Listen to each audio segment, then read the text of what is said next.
ترون ارس بدون هیچ شکی یکی از احمقانه ترین و بی هدف ترین و از نظر خلاقیت توهی ترین فیلم هاییه که امسال دیدم و باور کنید در مقابل فیلم های بعد امسال این صدر جدوله. این فیلم طوری به نظر میرسه که انگار تنها هدف از ساختنش تخریب کامل مجموعه ترون بود.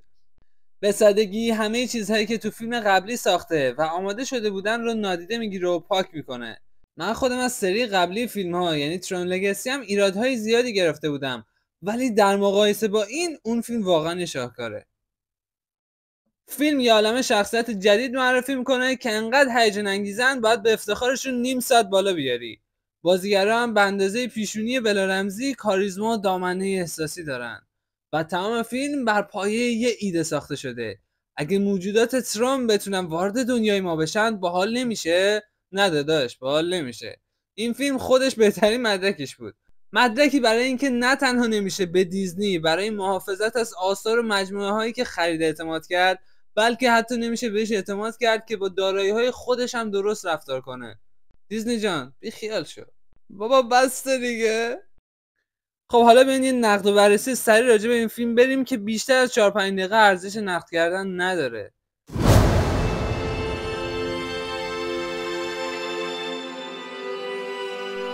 ترون ارس مدتی بعد از اتفاقات ترون لگسی جریان داره و تمرکزش روی رقابت بین دو شرکت بزرگ فناوریه. یکی به اسم گلینجر سیستم که توسط نوه همون شرور فیلم اول داره میشه، چون ظاهرا توی دنیای این فیلم شرکت‌های سهامی عام درست مثل خاندان‌های سلطنتی داره میشن و پست مدیرعامل از پدر به پسر منتقل میشه. در طرف مقابل هم شرکت انکوم قرار داره که تحت رهبری یه شخصیت زن قوی متنوع اداره میشه. حدس بزن کدومشون در نهایت آدم خوبه؟ ببین احتمالاً اون شخصیت زن اسمم داره ولی اونقدر بی اهمیتی که حتی نخواستم حفظش کنم. اونم فقط یه مورد دیگه تو فهرست بلند باله شخصیت‌های زن قوی ولی خالی از شخصیت دیزنی مدرنه. یعنی میخوام به زن و پروبال بدن ولی میرینن تو شخصیتشون. و باور کن بازیگری که نقشم رو بازی کرده کاری کرده که گال گادوت در مقایسه باهاش شبیه کاترین هیپبورن به نظر بیاد. کل فیلم رو با چهره‌ای بی‌احساس طی می‌کنه، مثل شخصیت غیر قابل تعامل در بازی که هنوز گفتگوش فعال نشده. با چنان سرعت و ظرافتی میدوه انگار تو 80 سالگی یه سگ نجاتدار دنبالش کرده. و تا آخر فیلم من تقریبا هیچ چیز دربارش نفهمیدم. و صادقانه بگم از این بابت کاملا راضی بودم.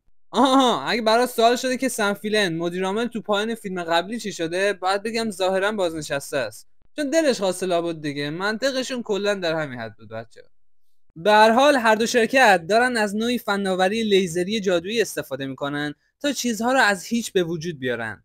در مورد شخصیت زن قوی هدفش اینه که چیزهای مفیدی مثل محصولات کشاورزی و دارو تولید کنه تا به گرسنگی جهانی کمک کنه، در حالی که اون مرد شرور سفیدپوست میخواد از همین فناوری برای ساخت سلاح و سرباز استفاده کنه، چون مردها بد و خشن هستن و زنها خوب و درست حسابی. مطمئنی داداش؟ واقعا مطمئنی؟ سیکتو بزن بابا. مشکل هر دو اینا اینه که هر چیزی که با اون لیزرهای جادویی خلق میکنن فقط تا 29 دقیقه میتونه ساختار خودش رو حفظ کنه. چرا 29 دقیقه؟ هیچ دلیل خاصی نداره، فقط یه محدودیت تصادفی که فیلم واسه خودش تعیین کرده. و تنها راه دفع این محدودیت استفاده از کد دائمی سازیه که کوین فلین در شبکه کامپیوتری خودش پنهان کرده، انگار که گنج دزدان دریاییه و باید اونو پیدا کنی. چون قطعاً تو سال 2025 ما هنوز نمیتونیم پیچیدگی شگفت انگیز کدهای کامپیوتری دهه 1980 رو باز کنیم. معلومه که نمیتونیم.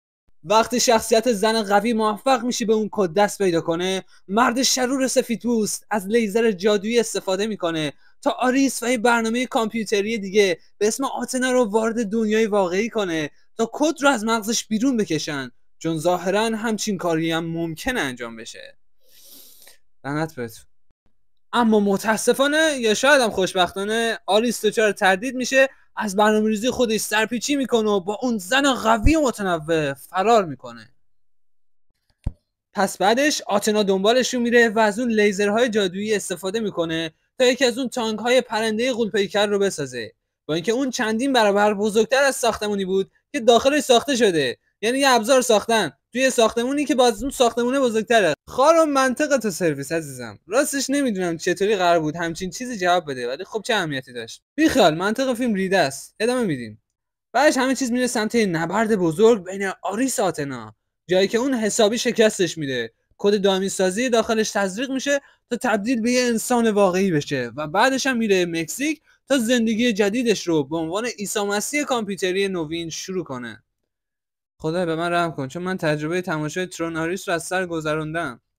یعنی واقعا چی میتونم درباره این فیلم بگم جز اینکه خرج کردن 180 میلیون دلار برای ساختنش تصمیم چندان عاقلانه‌ای نبود. این فیلمیه که کل داستانش حول مفهومی میچرخه که هیچ کس در وهله اول علاقه به دیدنش نداره: آوردن دنیای ترون به دنیای واقعی ما. خب مثلا بیاد نره چه فرقی به حال ما داره؟ نسخه اصلی ترون یه جور حس جادویی رویایی داشت، یه حس قدم گذاشتن تو جهانی بیگانه و کاملا متفاوت از دنیای خودمون و آغاز یه ماجراجویی حماسی با شخصیت‌های عجیب و غریب و مکان‌های دیدنی خاص. بله، انیمیشنش نسبت به استانداردهای امروزی ساده بود، ولی همون سادگی در واقع به نفعش تموم میشد.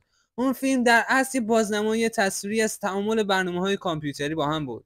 قرار نبود واقع گرایانه باشه، باید ساده، سرد و عجیب جلوه میکرد. چراغ سیکلا و شناسنده تو اون فضا فوق‌العاده به نظر میرسیدن، چون میفهمیدی توی دنیای دیجیتال چه مفهومی دارن، اما وقتی همونها رو به دنیای واقعی بیاری فقط احمقانه و بی‌معنی به نظر میان. فیلم میتونست این پتانسیل رو داشته باشه که به مسائل اخلاقی خلق موجودات هوش مصنوعی بپردازه، اینکه چطور ممکنه اونها دنیای فیزیکی رو تجربه کنن در حالی که هیچ وقت حتی احساس لمس یا درد نداشتن. اما هیچ کدوم از این ایده ها به جایی نمیرسیدن.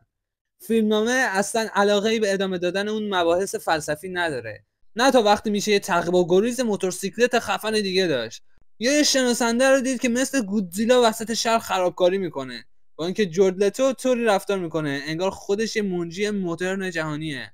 راستش من مطمئن نیستم واقعا داشت بازی میکرد یا فقط یکی بهش گفته بود جورد وقتشه که بدرخشی.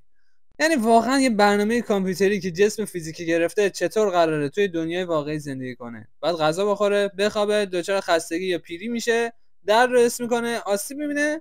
من نمیدونم، چون خود فیلمم انگار نمیدونه داره چیکار میکنه و براش هم هیچ اهمیتی نداره.